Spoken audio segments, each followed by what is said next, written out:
All right, everyone, welcome back. Task management API with JWT authentication. इस series का हमारा ये दूसरा वीडियो है।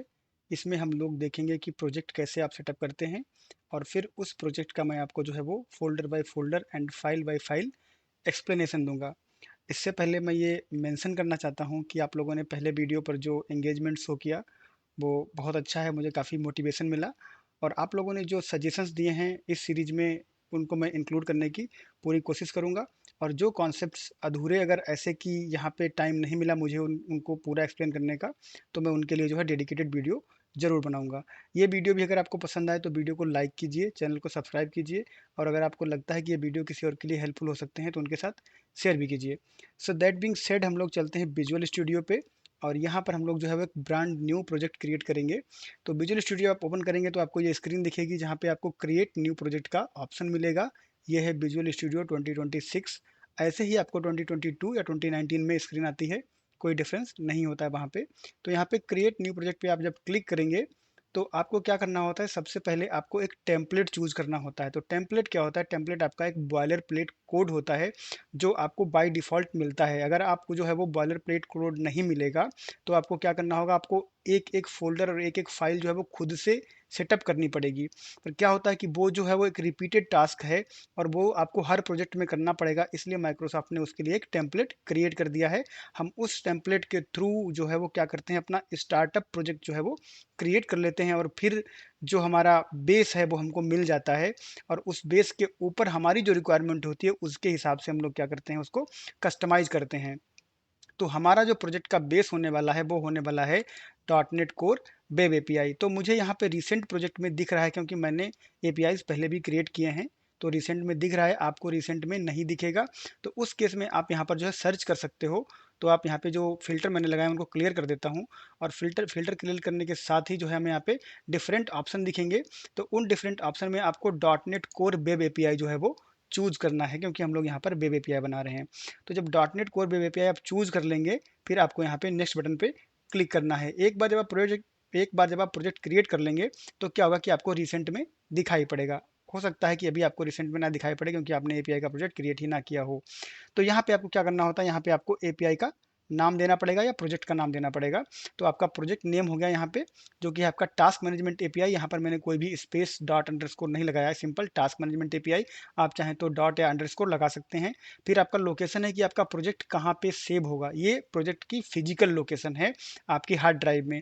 तो अगर मैं इस फोल्डर में जाऊँ यहाँ पे, तो आपको जो है वो एक फिजिकल पाथ दिखाई पड़ेगा आपके कंप्यूटर में। वहाँ पे आपके सारे जो है वो प्रोजेक्ट सेव होते हैं। मेरे यहाँ पे सारे प्रोजेक्ट जो है वो ऑलरेडी सेव हैं, और जो मैं नया प्रोजेक्ट क्रिएट करूँगा वो आपका यहाँ पे सेव हो जाएगा। तो अभी आपको जो है टास्क मैनेजमेंट एपीआई जैसा कोई भी प्रोजेक्ट यहाँ पे नहीं दिखेगा, बट जब हम क्रिएट करेंगे तो यहाँ पे आपको वो है दिखाई पड़ेगा। तो इसको मैं कैंसिल कर देता हूँ। और उसके बाद में आपका ये है यहाँ पे सोल्यूशन नेम। तो सोल्यूशन नेम और प्रोजेक्ट नेम आपके सेम भी हो सकते हैं। सोल्यूशन को आप डिफरेंट भी नेम दे सकते हो, क्योंकि सोल्यूशन क्या होता है, सोल्यूशन में आपके जो है वो मल्टीपल प्रोजेक्ट होते हैं। तो one solution can contain multiple projects. तो सोल्यूशन का नेम आप जो है वो डिफरेंट भी रख सकते हो, बट हम लोग इसको सेम ही रखेंगे। आपको पता होना चाहिए कि आप डिफरेंट कर सकते हो। आप चाहो तो सोल्यूशन और प्रोजेक्ट को सेम डायरेक्टरी में भी रख सकते हो। अगर आपका प्रोजेक्ट बहुत ही सिंपल है तो आप सोल्यूशन और प्रोजेक्ट दोनों को सेम डायरेक्टरी में रख सकते हो, बट हम लोग इसको चेक नहीं करेंगे। हम लोग सोल्यूशन को अलग डायरेक्टरी में रखेंगे और प्रोजेक्ट्स को अलग डायरेक्टरी में रखेंगे। तो यहाँ पे मैं नेक्स्ट कर देता हूँ। और नेक्स्ट करने के बाद अगली स्क्रीन पे आपको कुछ ऑप्शंस और चूज करने पड़ेंगे। तो जैसा कि मैंने बताया कि ये बॉयलर प्लेट जो है वो आपकी सेटअप हो रही है, तो ये ऑप्शन आपको हर बार चूज करने पड़ते हैं। और इन ऑप्शंस के बेस पे जो माइक्रोसॉफ्ट है उसने एक टेम्पलेट रेडी किया हुआ है, वो टेम्पलेट आपको मिल जाता है। तो जब हम पूरे पूरे ऑप्शन यहाँ पे सेटअप कर लेंगे और फिर हमारा जब प्रोजेक्ट क्रिएट हो जाएगा, तब मैं आपको वो दिखाऊंगा कि आउट ऑफ द बॉक्स आपको क्या मिलता है। तो सबसे पहला ऑप्शन यहाँ पर जो है वो है आपका डॉट नेट फ्रेमवर्क। आपको कौन सा लेना है? तो यहाँ पर मेरे पास एक ही ऑप्शन आ रहा है, क्योंकि मैंने जो है बाकी के डॉट नेट फ्रेमवर्क जो थे ओल्डर वाले 9 या 8 उनको अनइंस्टॉल कर दिया है, और मैंने सिर्फ 10 को रखा है, लेटेस्ट वाले को। अगर आपके सिस्टम पे multiple dot net framework installed हैं तो आपको यहाँ पे दिखाई पड़ेंगे ड्रॉप डाउन में। आपको जिस भी डॉट नेट फ्रेमवर्क पे काम करना है उसको आप चूज कर सकते हैं। इस सीरीज को फॉलो करने के लिए मैं रिकमेंड करूंगा कि आप डॉट नेट 10 जो है वो लेके चले। अगर नहीं है तो आप माइक्रोसॉफ्ट की साइट पे जाके इंस्टॉल कर सकते हैं। ये विजुअल स्टूडियो 2026 के साथ में जो है वो बिल्ट इन आता है। अगर आपके पास विजुअल स्टूडियो 2026 है तो आपको कुछ भी और करने की ज़रूरत नहीं है। दूसरा आपका है ऑथेंटिकेशन टाइप। तो ऑथेंटिकेशन टाइप में क्या होता है कि यहाँ पर आपके पास एक तो है कि नन, कोई ऑथेंटिकेशन टाइप आप यूज नहीं कर रहे हैं। दूसरा है विंडोज़ आइडेंटिटी प्लेटफॉर्म। तो विंडोज़ आइडेंटिटी प्लेटफॉर्म जो आपकी विंडोज़ की जो आइडेंटिटी मैनेजमेंट है उसको अगर आप यूज करते हैं तो आप इस ऑप्शन को चूज करेंगे। और फिर आपका है विंडोज़ का जो इंटीग्रेटेड सिक्योरिटी होती है विंडोज़ की, वो आपका एक और ऑप्शन है। तो हम लोग क्या करेंगे, हम लोग इनमें से किसी को नहीं यूज करेंगे, हम लोग नन रखेंगे। और नन का मतलब है कि हम लोग कोई भी ऑथेंटिकेशन टाइप चूज नहीं कर रहे हैं, क्योंकि हम लोग JWT जो हमारा ऑथेंटिकेशन टाइप है उसको हम लोग इंप्लीमेंट करेंगे। वो हमारा जो है वो कस्टम ऑथेंटिकेशन टाइप होगा। तो आपको प्रोजेक्ट सेटअप करते समय यहाँ पर कोई भी ऑथेंटिकेशन टाइप नहीं लेना है। अगला ऑप्शन आपका है कि आप प्रोजेक्ट को HTTPS के लिए कॉन्फ़िगर करना चाहते हैं या नहीं करना चाहते हैं। तो बिल्कुल हम लोग HTTPS के लिए कॉन्फ़िगर करेंगे, क्योंकि आपकी जो है वो ये सिक्योर्ड होती है, मोस्ट सिक्योर्ड होती है अभी के हिसाब से। और अगर आप इसको कॉन्फ़िगर नहीं करेंगे तो आपका जो प्रोजेक्ट है, आपका जो एप्लीकेशन होगा वो HTTP पे रन होगा, HTTPS पे रन नहीं होगा। तो ये मैं आपको जो है वो दिखाऊंगा लॉन्च डॉट, जो आपकी launch settings dot JSON file होती है उसमें मैं आपको दिखाऊंगा कि कहाँ पर ये जो है वो आपका इम्पैक्ट करता है। फिर उसके बाद में अगला आपका है कंटेनर सपोर्ट। तो कंटेनर बेसिकली जो आपका डॉकर होता है या फिर आपके कुछ और जो कंटेनर सिस्टम को सपोर्ट करते हैं उनका अगर आपको सपोर्ट चाहिए, बेसिकली तो डॉकर ही होता है तो उसका सपोर्ट चाहिए, तो आप जो है वो कंटेनर यूज कर सकते हैं। हम लोग कंटेनर जो है वो नहीं यूज करेंगे, हम लोग जो है कंटेनराइज एप्लीकेशन नहीं बना रहे हैं, हम लोग सिंपल एपीआई लर्निंग कर रहे हैं, हम लोगों को भी कंटेनर से ज़्यादा लेना देना नहीं है। फिर अगला ऑप्शन है आपका इनेबल ओपन एपीआई सपोर्ट। तो बिल्कुल हम लोग इसको इनेबल करेंगे। तो इससे क्या होगा, इससे आपको जो है वो ओपन एपीआई का सपोर्ट मिलेगा। यानी ओपन एपीआई में आपका एक टूल होता है स्वेगर। तो स्वेगर बेसिकली क्या करता है, स्वेगर आपको एक यूआई जैसा देता है, वेब पेज जैसा, जहां पर आपके सारे एंड पॉइंट मेंशन रहते हैं और आप अपनी एपीआई को जो है वो वहां से ट्राई आउट कर सकते हो, उसका डॉक्यूमेंट कर सकते हो। तो हम लोग जब एपीआई अपनी एंड पॉइंट्स वगैरह बनाएंगे तो मैं आपको जो है वो इसके बारे में बताऊंगा कि हम लोगों ने कैसे इसको जो है यहाँ पर इनेबल किया और कैसे इसको यूज किया। टॉप लेवल स्टेटमेंट, इसमें आपका यहाँ पर जो दिया हुआ है ऑप्शन वो ये कह रहा है कि do not use top level statement. तो टॉप लेवल स्टेटमेंट में बेसिकली क्या किया गया है कि जो हमारा program dot C S file है उसको सिंप्लीफाई कर दिया गया है। उसमें आपका जो मेन मेथड वगैरह होता है उसको वहाँ से उन लोगों ने जो है वो हटा दिया है। तो हटा दिया है मतलब वो कहीं गया नहीं है, वो आपको दिखाई नहीं पड़ता है, बट जब आपका प्रोग्राम कंपाइल होता है तो बेसिकली वो उसी तरह से फॉलो करता है। बट अभी आपको जो है यहाँ पर उनको जो दिखता नहीं है आपको कि आपका जो है मेन मेथड लिखा हुआ है या मेन मेथड के अंदर आपका जो है पूरे ब्रेसेस वगैरह लगे हुए हैं, फिर कोड लिखा हुआ है, वैसा आपको नहीं दिखता है। बट जब आपका प्रोग्राम रन होता है तो वो बेसिकली उसी को फॉलो करता है और वो कन्वर्ट करता है उस टेम्पलेट में जहाँ पे मेन मेथड वगैरह होता है।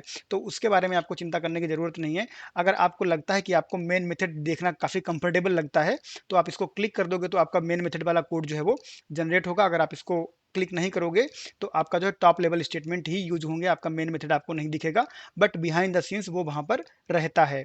फिर उसके बाद में है यूज कंट्रोलर्स। तो बेसिकली हम लोग कंट्रोलर यूज करेंगे इस एपीआई में, क्योंकि हम लोग जो है फुल फ्लेज्ड एपीआई बना रहे हैं तो हम लोग कंट्रोलर यूज करेंगे। अगर आप इसको अनचेक कर देते हो तो इसका मतलब सिर्फ इतना होता है कि आप मिनिमल एपीआई बना रहे हो, आप वहाँ पे कंट्रोलर्स का यूज नहीं कर रहे हो। मिनिमल एपीआई एक डिफरेंट कॉन्सेप्ट होता है। तो हम लोगों को अगर कभी टाइम मिलेगा तो हम लोग मिनिमल एपीआई पर भी बात करेंगे।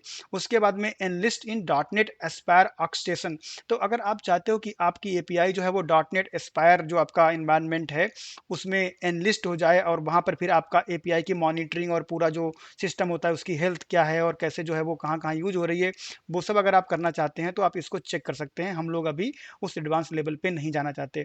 तो ये सारे ऑप्शंस जो है वो मैंने आपको बहुत ही क्लियरली जो है वो समझा दिए हैं। इसके बाद यहाँ पर आपको कोई कन्फ्यूजन नहीं होना चाहिए। स्टिल आपके पास ऑलवेज ऑप्शन होता है कि आप चाहो और कमेंट बॉक्स में कमेंट करके पूछो और मैं आपको जो है वो डिटेल्स उसकी प्रोवाइड करवाऊंगा।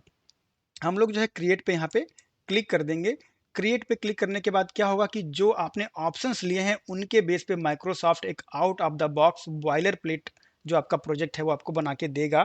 और जब वो प्रोजेक्ट आपका बन के आएगा तो उसमें कुछ जो है वो चीज़ें बाय डिफ़ॉल्ट दी होंगी। तो वो बाय डिफ़ॉल्ट आपने जो ऑप्शन अभी चूज़ किए हैं उनके हिसाब से बदलती रहती है। तो जो भी चीज़ें आप चूज़ करोगे, जैसे आप एचटीटीपी को जो है वो अनचेक कर दोगे, ओपन एपीआई को अनचेक कर दोगे, अगर आप कहोगे कि नहीं मुझे तो विंडोज़ ऑथेंटिकेशन चाहिए है, तो उसके हिसाब से आपकी जो बॉयलर प्लेट प्रोग्राम है वो चेंज होता रहता है। तो यहाँ पर जो आपका बॉयलर प्लेट प्रोजेक्ट बन के आएगा वो प्रोजेक्ट आपका आपके ऑप्शंस के बेस पे बन के आएगा।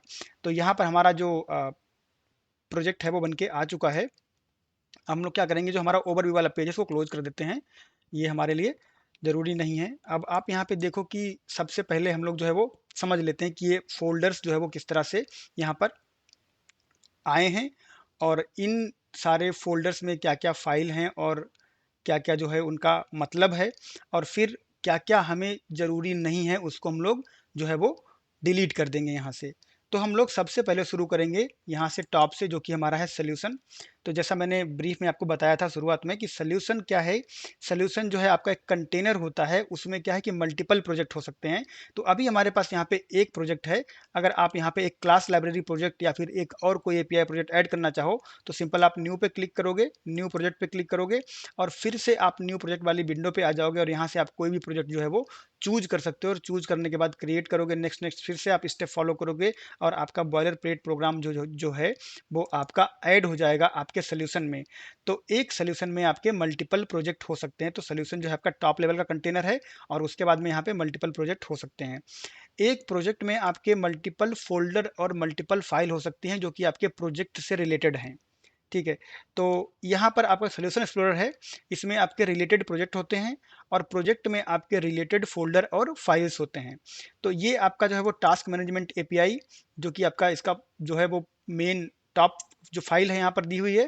और इस टॉप फाइल को हम लोग जो बोलते हैं वो सी एस प्रोज फाइल होती है। तो इसको अगर आप यहाँ पे राइट क्लिक करोगे, और राइट क्लिक करने के बाद आप प्रॉपर्टीज में जाओगे, तो आपको यहाँ पर जो है वो कुछ प्रॉपर्टी जिसकी दिखेंगी, जिनको कि आप जो है वो कॉन्फ़िगर कर सकते हो, जिनको आप चेंज कर सकते हो। तो ये थोड़ा-सा कभी-कभी लोड होने में टाइम लेता है, और फॉर द फर्स्ट टाइम ये टाइम लेता है। तो यहाँ पर आप सारी चीज़ें जो है वो देख सकते हो। तो यहाँ पे आपका जो आउटपुट है वो कंसोल टाइप का है। तो अगर आपने कभी डॉट नेट कोर जो है वो उसको पढ़ा होगा, तो आपको पता होगा कि आपके जितने भी डॉट नेट कोर के एप्लीकेशन होते हैं वो as a come console application जो है वो रन होते हैं, और फिर program dot C S file में उनको जो है वो हम लोग कन्वर्ट करते हैं कि वो आपका वेब एप्लीकेशन है, क्या है या क्या नहीं है। यहाँ पर आपका कोई भी स्टार्टअप प्रोजेक्ट जो है वो सेट नहीं है, कोई भी टारगेट ओएस यहाँ पे हम लोगों ने सेट नहीं किया है। यहाँ पर हम लोग कुछ चीज़ें जो है वो सेट कर सकते हैं। तो यहाँ पे बहुत सारी चीज़ें हैं जिनको कि हम लोग यहाँ पर सेट कर सकते हैं। आप जो है वो डिबगिंग में जाके कुछ चीज़ें यहाँ पे देख सकते हो कि किस तरह से डिबगिंग वगैरह हो रही है। तो इन चीज़ों की डिटेल में अभी हम लोगों को जाने की जो है वो ज़रूरत नहीं है, क्योंकि ये सारी चीज़ें जो है वो हम लोग बहुत कम टच करते हैं। जब डिप्लॉयमेंट वगैरह करते हैं तब टच करते हैं। तो हम लोग जब डिप्लॉयमेंट करेंगे तो हम लोग इसको जो है वो डेफिनेटली टच करेंगे। बट यहाँ पर एक आइडिया होना चाहिए आपको कि जब प्रॉपर्टीज में आप जाते हो, तो आपको जो प्रोजेक्ट आपका है उसकी सारी प्रॉपर्टीज यहाँ पे दिख जाती हैं। फिर आपका यहाँ पर जो टास्क मैनेजमेंट एपीआई का, यहाँ पर जब मैंने क्लिक किया तो एक फाइल आपकी ओपन होकर आई, टास्क मैनेजमेंट एपीआई। यहाँ पर जितने भी आपके रेफरेंस होते हैं पैकेजेस के, वो आपके यहाँ पे जाते हैं। तो आप देखो यहाँ पे Microsoft SP net core open API, जो ओपन एपीआई हम लोगों ने चेक किया था वो आपका यहाँ पे आ गया। तो यही मैं बोल रहा था कि जो ऑप्शन आप लेते हो उसके हिसाब से आपका जो है वो यहाँ पर प्रोजेक्ट टेम्पलेट डिसाइड होता है। यहाँ पर आपका जो है नलेबल का कॉन्सेप्ट आता है कि अभी हम लोग जो है नलेबल अलाउ कर रहे हैं। अगर हम लोग इसको यहाँ पे जो है वो कमेंट कर देंगे तो आप नलेबल अलाउ नहीं कर रहे हैं, तो आपको जो है फिर उसको हैंडल करना पड़ेगा। तो ये क्या चीज़ होती है, हम लोग मॉडल बनाएंगे तो मैं आपको जो है समझाऊंगा कि कैसे आपका जो है वो नलेबल होता है। फिर आपकी इम्प्लिसिट यूजिंग, तो जैसे मैं आपको बता रहा था कि माइक्रोसॉफ्ट जो है वो बिहाइंड द सीन्स जो आपका पहले मेन मेथड वाला जो आपका कॉन्सेप्ट था वही यूज करता है, बट आपको टॉप लेवल जो है वो स्टेटमेंट दिखाता है। तो हम लोग यहाँ पर इम्प्लिसिट यूजिंग जो यूज करते हैं उसका मतलब क्या है, इसको मैं आपको दिखा देता हूँ। तो मैं एक जो है program dot C S file open करूंगा। फिलहाल इसको हम लोग डिस्कस करेंगे डिटेल में। तो यहाँ पर हम लोग जो है आ जाएंगे, और यहाँ पर आने के बाद में हम लोग जो है वो देखते हैं। ये आप अगर देखोगे यहाँ पे, तो आपको छोटा सा जो है एक करली ब्रेसेस बना हुआ एरो लगा हुआ है। यहाँ पे क्लिक जब आप करोगे तो आपको दिखाई पड़ेगा कि कितने सारे नेम स्पेस हम लोगों ने यहाँ पे लेके रखे हैं, बट ये हमको दिख नहीं रहे हैं। क्यों नहीं दिख रहे हैं? क्योंकि हम लोगों ने यहाँ पे अपनी प्रोजेक्ट सेटिंग में लिखा हुआ है इम्प्लीसिट यूजिंग को हम लोगों ने इनेबल किया है। तो ये जितने भी यूजिंग स्टेटमेंट आपके यहाँ पे हैं, ये इम्प्लीसिट हैं, आपको दिख नहीं रहे हैं, लेकिन ये वहाँ पे अवेलेबल हैं। तो इम्प्लिसिट यूजिंग का मतलब क्या होता है कि आपके सारे जो आपके यूजिंग स्टेटमेंट हैं वो आपकी फाइल में हैं, बट हम लोगों ने उनको जो है वहाँ पर इम्प्लिसिट को इनेबल किया हुआ है। तो ये फाइल बेसिकली मैंने आपको जो है वो समझा दी है। जितने भी हम लोग नूगट पैकेज वगैरह इंस्टॉल करेंगे वो आपके यहाँ पर आएंगे। ठीक है। तो अब हम लोग क्या करते हैं, हम लोग चलते हैं नेक्स्ट जो हमारा फाइल है, जो है कनेक्टेड सर्विसेज का। तो कनेक्टेड सर्विसेज में बेसिकली क्या होता है, कनेक्टेड सर्विसेज में बेसिकली आपकी इंटरनेट सर्विसेज और आपकी क्लाउड सर्विसेज जो है, जो भी आप यूज कर रहे हो, तो उनको आप यहाँ पे कनेक्ट कर देते हो। और बेसिकली उनको यूज करने के लिए आपको इंटरनेट होना ही चाहिए, इसलिए इनको बोलते हैं कनेक्टेड सर्विसेज। तो ये बहुत ही सिंपल है। फिर है आपकी डिपेंडेंसीज। तो डिपेंडेंसी भी सिंपल है, क्योंकि डिपेंडेंसी वो फोल्डर है जहाँ पे क्या करते हैं हम लोग कि जो भी हमारा प्रोजेक्ट किसी भी चीज़ पे डिपेंड करता है वो सारी चीज़ें हमारी डिपेंडेंसी में होती हैं। यहाँ पर आपके 3 फ़ोल्डर हैं। पहला है एनालाइज़र्स। तो एनालाइज़र्स में बेसिकली वो सारे डीएलएल फाइल्स आपके यहाँ पे दिए गए हैं, जो कि आपके कोड को एनालाइज़ करते हैं और आपको जो है वो वार्निंग मैसेज वगैरह मिलते हैं और आपको जो है वो एरर मैसेजेस मिलते हैं, आपको जो है सजेशंस मिलते हैं। वो सारा आपका एनालाइज़र्स में होता है और अगर आपको अपना कोड एनालाइज़ करना है, तो आपको विजुअल स्टूडियो में जो ऑप्शंस मिलते हैं, वो सारे जो है आप इस एनालाइज़र का यूज़ करते हैं और आपके प्रोजेक्ट का कोड का जो है वो एनालिसिस करते हैं। दूसरा आपका है फ्रेमवर्क का फ़ोल्डर। तो फ्रेमवर्क के फ़ोल्डर का मतलब ये है कि जो आप ASP.NET कोर का फ्रेमवर्क यूज़ कर रहे हो, उस फ्रेमवर्क में कुछ तो कोडिंग की गई है, जिसके बेस पे आप प्रोग्राम लिख पा रहे हो, आप मेथड बना पा रहे हो, आपको कुछ कीवर्ड्स मिले हुए हैं। तो वो सारे जो फ्रेमवर्क रिलेटेड चीज़ें हैं, वो आपकी आती हैं फ्रेमवर्क वाले फ़ोल्डर में। और यहाँ पर आपको 2 जो है वो फ़ोल्डर और मिले हुए हैं। इसमें है आपका Microsoft ASP.NET Core dot app और Microsoft net core dot app. अब इनको जब आप एक्सपेंड करोगे, तो यहाँ पे आपको जो बहुत सारी चीज़ें मिल जाती हैं, जैसे ASP.NET कोर्स का मिल जाएगा, कुकी पॉलिसी का मिल जाएगा, डेटा प्रोटेक्शन का मिल जाएगा, होस्टिंग का मिल जाएगा, HTTP का मिल जाएगा। आप देखोगे तो आपको बहुत सारी चीज़ें मिल जाएंगी और ये वो सारी चीज़ें हैं जो हम लोग प्रोग्राम जब बनाते हैं रियल टाइम पे, जब कोडिंग करते हैं, तो इन सारी चीज़ों का हम लोग यूज करते हैं। तो ये सारे के सारे आपको मिलते हैं, तभी आप इनका यूज कर पाते हो। और जो डिफ़ॉल्टली यहाँ पे नहीं आते हैं, जो कि ऑप्शनल होते हैं, आपकी रिक्वायरमेंट के हिसाब से आपको इंस्टॉल करने होते हैं, वो आपके नूगेट पैकेज के थ्रू हम लोग उनको इंस्टॉल करते हैं। तो ये आपका पहला वाला फ़ोल्डर हो गया जो मैंने आपको दिखा दिया। फिर आपका ये दूसरा फ़ोल्डर है, इसको भी मैं थोड़ा-सा ओपन करके दिखा देता हूँ। यहाँ पे भी आपको जो है वो कुछ चीज़ें मिल जाती हैं, सिस्टम डॉट कंसोल जैसे मिल जाता है, कंसोल डॉट राइट लाइन के लिए, सिस्टम डॉट डेटा आपका मिल जाता है यहाँ पर, सिस्टम डॉट आईओ मिल जाता है, फ इनपुट जो है आपकी फ़ाइल वगैरह का मैनेजमेंट करने के लिए आपको मिल जाता है, यहाँ पर फाइल सिस्टम से रिलेटेड चीज़ें मिल जाती हैं। बहुत सारी चीज़ें आपको जो है मिल जाती हैं, एसपीनेट, एचटीटीपी, जेसन पार्सर, सारी चीज़ें आपको यहाँ पे मिल जाती हैं। तो ये जो है वो आपका आपके जो डॉट नेट फ्रेमवर्क है उसका पार्ट है, जो आपको मिलता है, उसके उसका यूज करके आप अपना प्रोजेक्ट वगैरह बनाते हो। फिर आपका अगला जो है वो पैकेजेस का है। यहाँ पर सिर्फ एक पैकेज इंस्टॉल हुआ है, जो कि आपका है ओपन एपीआई वाला, जो चेक बॉक्स हम लोगों ने चेक किया था। और यहाँ पर आप जो है वो क्या कर सकते हो कि जो भी नुगेट पैकेज आप इंस्टॉल करोगे, वो आपको यहाँ पर दिखाई पड़ेंगे। इस पैकेज वाले सेक्शन में आ जाएंगे, तो जब हम इंस्टॉल करेंगे, तब आपको यहाँ पर दिखेगा कि क्या चीज़ें यहाँ पर जो है वो आपको मिलती हैं और कैसे ये फोल्डर्स काम करते हैं। तो ये फोल्डर हम लोगों ने कवर कर लिया है। अब है आपका प्रॉपर्टीज़ वाला फोल्डर। यहाँ पर basically launch setting dot JSON है, तो इसको मैंने डबल क्लिक कर दिया, ये फाइल ओपन हो जाएगी। अब हम लोग बात करेंगे कि जो हम लोगों ने ऑप्शन लिया था HTTPS, तो यहाँ पर आपको एक जो है वो मिल रहा है एंड पॉइंट, जो कि आपका बेस यूआरएल है, इसमें आपका HTTPS लिखा हुआ है और उसके अगेंस्ट आपका एक HTTP का जो है वो आपका एंड पॉइंट दिया हुआ है, बेस यूआरएल दिया हुआ है। तो बेसिकली क्या है कि हम लोग यहाँ पर सिक्योर जो आपका HTTP है उसका यूज कर रहे हैं और इसी वाला जो मैंने सेलेक्ट किया है, इसी पोर्ट पे आपका एपीआई रन होगा। तो अभी प्रोजेक्ट के एंड में मैं रन करके दिखाऊंगा आपको।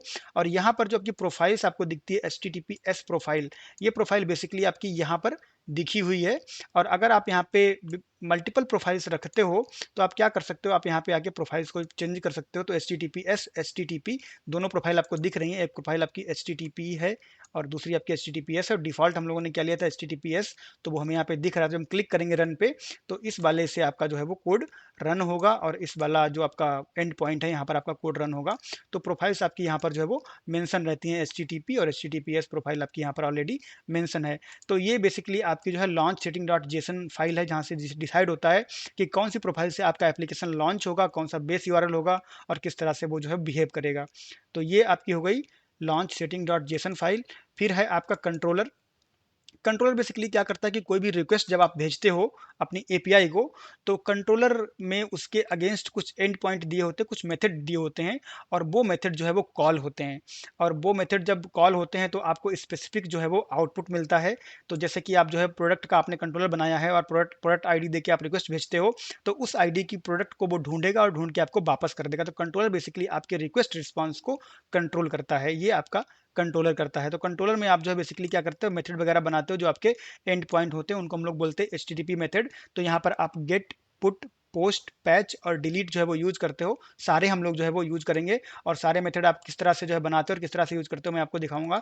बट कंट्रोलर बेसिकली आपके रिक्वेस्ट और रिस्पॉन्स की साइकिल को कंट्रोल करता है। कोई भी जो रिक्वेस्ट होती है वो आपके एप्लीकेशन में प्रवेश करती है कंट्रोलर के थ्रू, और वहीं से जो है रिजल्ट लेके वापस निकल जाती है और आपको जो है वो आपको रिजल्ट दिखा देती है, जो कि आपके व्यू पे आपको रिजल्ट दिखता है। हमारे केस में व्यू नहीं होगा, क्योंकि हम लोग एपीआई बना रहे हैं, तो हम लोग जो है वो या तो स्वेगर पे देखेंगे और या तो हम लोग देखेंगे पोस्टमैन में। बट डेफिनेटली आपकी एपीआई को कोई फ्रंट एंड ऐप कंज्यूम कर सकता है और वहां पर एक व्यू जो है वो बना सकता है।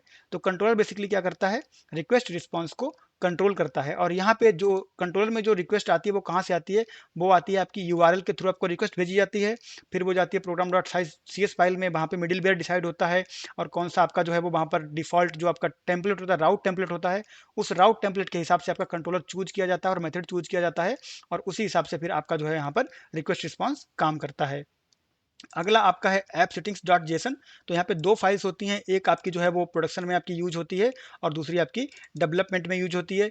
इनिशियली दोनों फाइल्स लगभग लगभग सेम होती हैं, बट अगर आप डेवलपमेंट कर रहे हो तो आपको जो है चीज़ें डेवलपमेंट में यूज करनी है, और अगर आप जो है वो प्रोडक्शन में डिप्लॉय कर रहे हो तो आपको जो चीज़ें हैं वो आपके प्रोडक्शन में सेटअप करनी है। तो हम लोग जो है इनको सेटअप करेंगे और देखेंगे। यहाँ बेसिकली आप क्या रखते हो, यहाँ पे लॉगिंग वगैरह की इन्फॉर्मेशन रखते हो, आप जो है वो यहाँ पे कीज़ वगैरह रखते हो, कुछ टोकन जो आपको सेव करने होते हैं, कुछ कीज सेव करनी होती है यहाँ पे सेव करते हो, कनेक्शन स्ट्रिंग आप यहाँ पे सेव करते हो। तो वो सारी चीज़ें आप यहाँ पर जो आपकी app setting dot JSON file है यहाँ पे आप सेव करते हो।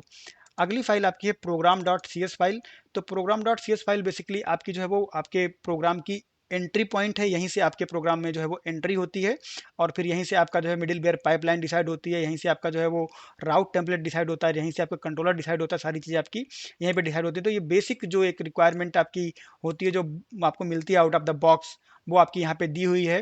तो यहाँ पे बेसिकली आपको दिया हुआ है कि किस तरह से आपका जो है वो क्रिएट बिल्डर यहाँ पर बना हुआ है, और जो क्रिएट बिल्डर बेसिकली क्या करता है, आपके कंसोल ऐप को जो है वो एक वेब ऐप में कन्वर्ट करता है, वो आपका यहाँ पे होता है। मैंने दिखाया था अभी आपको प्रॉपर्टीज में कि बेसिकली ये कंसोल ऐप है, लेकिन यहाँ पे इसको हम लोग वेब ऐप में कन्वर्ट कर रहे हैं। यहाँ पर हम लोग सर्विसेज ऐड कर रहे हैं कि आप ऐड कंट्रोलर्स, हम लोगों ने बोला था ना कि यूज कंट्रोलर्स जो चेक बॉक्स चेक किया था, तो उसकी वजह से आपको यहाँ पे मिला ऐड कंट्रोलर्स। और फिर यहाँ पे हम लोगों ने ओपन एपीआई का चेक बॉक्स चेक किया था, तो हमें ओपन एपीआई मिला। तो सीक्वेंस आप देखते जाओ कि पहले आपका ओपन एपीआई का पैकेज इंस्टॉल हुआ, फिर आपका जो है आपको यहाँ पे दिख रहा है, तो चीज़ें जो है वो आपकी प्रॉपरली सेटअप होती जाती है, और यहाँ पे आप अपना ऐप जो है वो बिल्ड कर देते हो।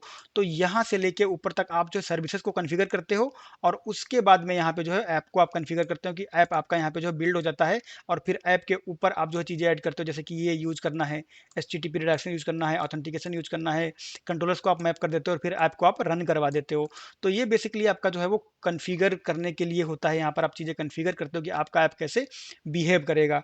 तो ये आपकी जो है वो सारी फाइल्स की एक्सप्लेनेशन है। और ये जो फोरकास्ट एपीआई आपको दिया हुआ है यहाँ पे, ये बेसिकली एक जो है वो out of the box model मिला आपको एपीआई टेस्ट करने के लिए।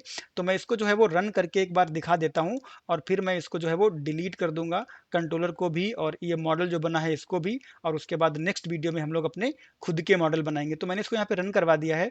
जब ये रन होके आएगा तो मैं आपको दिखाऊंगा कि किस तरह से जो है वो ये आपका HTTPS पे रन हुआ है, और कैसे आपको जो है वो यूआरएल जो है वो चेक करना है कि कहाँ से आपका यूआरएल जो है वो डिसाइड होता है। तो हमारा ऐप जो है वो रन हो चुका है, और हमारा ऐप कहाँ पे रन हो रहा है, हमारा ऐप रन हो रहा है HTTPS। ये जो एड्रेस है आपको कॉपी कर लेना है, तो मैं इसको कंट्रोल C कर लेता हूँ, और फिर मैं जो है एक ब्राउज़र ओपन कर लूँगा यहाँ पे, और इस ब्राउज़र में हम लोग जो है वो इस रिक्वेस्ट को भेजेंगे। तो यहाँ पे मैं एक नई टैब ओपन कर देता हूँ, और नई टैब ओपन करने के बाद यहाँ पे हम लोग जो है वो पेस्ट कर देंगे और इसको एंटर कर देंगे। तो HTTPS जो आपका 7053 है, ये आपको कहाँ से मिला है, ये आपको मिला है यहाँ से, जो कि मैंने आपको दिखाया था launch setting dot JSON file.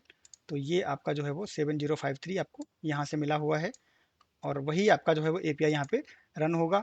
और अभी आपको यहाँ पे लोकल होस्ट पे जो है वो एरर आ रही है, तो हम लोग क्या करते हैं कि इसको हम लोग देखते हैं कि हमारा जो एंड पॉइंट है उसको हम लोगों को कैसे कॉल करना है। तो हम लोग जाएंगे ऑलराइट यहाँ पर, और हम लोग जाएंगे कंट्रोलर में, जो कि हमारा है वेदर फोरकास्ट कंट्रोलर, और हम लोग इसको जो है कॉपी कर लेंगे वेदर फोरकास्ट। क्योंकि राउट अगर आप देखोगे यहाँ पे, तो राउट में आपको क्या मिलेगा, कंट्रोलर का नाम आपको पास करना है। तो ये सारी चीज़ें मैं आपको समझाऊंगा। अभी आप जो है बस आप प्रोजेक्ट किस तरह से आपका जो है वो डिज़ाइन हुआ है यहाँ पर, क्या आपको मिला हुआ है, उसको हम लोग यहाँ पे समझेंगे। तो मैं यहाँ पे एक स्लैश लगा के और जो वेदर फोरकास्ट कंट्रोलर है उसको पास कर दूंगा, और इसको पास करने के साथ ही हमें जो है यहाँ पर एक जेसन में जो रिजल्ट है वो मिल गया है। और ये रिजल्ट बेसिकली हमें जो मिल रहा है, वो हमें मिल रहा है इस हमारे मॉडल के बेस पे वो रिजल्ट हम लोगों को मिल रहा है। और कंट्रोलर में अगर आप जाके देखोगे थोड़ा सा, तो आपको यहाँ पे चीज़ें समझ में आ जाएंगी कि किस तरह से कंट्रोलर आपका आपको आउटपुट दे रहा है। तो इसको आप जो है ट्राई आउट करने की कोशिश करना कि किस तरह से यहाँ पे हुआ। फिर हम लोग जब अपना खुद का जो है वो मॉडल वगैरह बनाएंगे और खुद के कंट्रोलर बनाएंगे, तो मैं आपको सारी चीज़ें वैसे भी समझाऊंगा। तो अब हम लोग क्या करेंगे, इसको मैंने आपको दिखा दिया कि हम लोगों को अप्रोप्रिएट जो है रिस्पॉन्स मिल गया, तो हमारा जो out of the box template है वो प्रॉपरली काम कर रहा है। तो हम लोग इसको बंद कर देंगे, और ये जो फाइल्स हम लोगों को मिली हुई हैं, this file is not needed at all. तो इसको हम लोग जो है वो डिलीट कर देंगे। और उसके बाद में एक और फाइल है जो कि आपकी है HTTP फाइल, ये भी हमें नहीं चाहिए, इसको भी हम लोग जो है डिलीट कर देंगे। और उसके बाद में हमारे पास है कंट्रोलर, इसको भी हमें नहीं चाहिए, इसको भी हम लोग जो है वो डिलीट कर देंगे। तो ये हमारा जो प्रोजेक्ट है, अब वो हमारा क्लीन प्रोजेक्ट ऑलरेडी हम लोगों ने बना दिया है इसको। और इस प्रोजेक्ट को हम लोग जो है अब लेके चलेंगे आगे, और इसी पे हम लोग जो है वो डेवलपमेंट करेंगे। तो नेक्स्ट वीडियो में मैं आपको मॉडल और सारी चीज़ें बना के दिखाऊंगा। और नेक्स्ट वीडियो में आपको ये भी बताऊंगा कि कैसे आप इस प्रोजेक्ट को जो है वो गिटहब पे होस्ट कर सकते हो। तो मैं आपको वो भी जो है समझाऊंगा, ताकि आप जो है वो गिटहब पे, मेरा जो गिटहब है जहाँ से आपको कोड मिलेगा, उस पर कैसे करेंगे वो भी आप देख लोगे। और आपको अपना गिटहब अकाउंट बना के कैसे अपना कोड जो है वहाँ पे रखना है, वो भी आप जो है वो समझ जाओगे। तो मिलेंगे नेक्स्ट वीडियो में नेक्स्ट टॉपिक के साथ, तब तक के लिए थैंक यू, बाय बाय।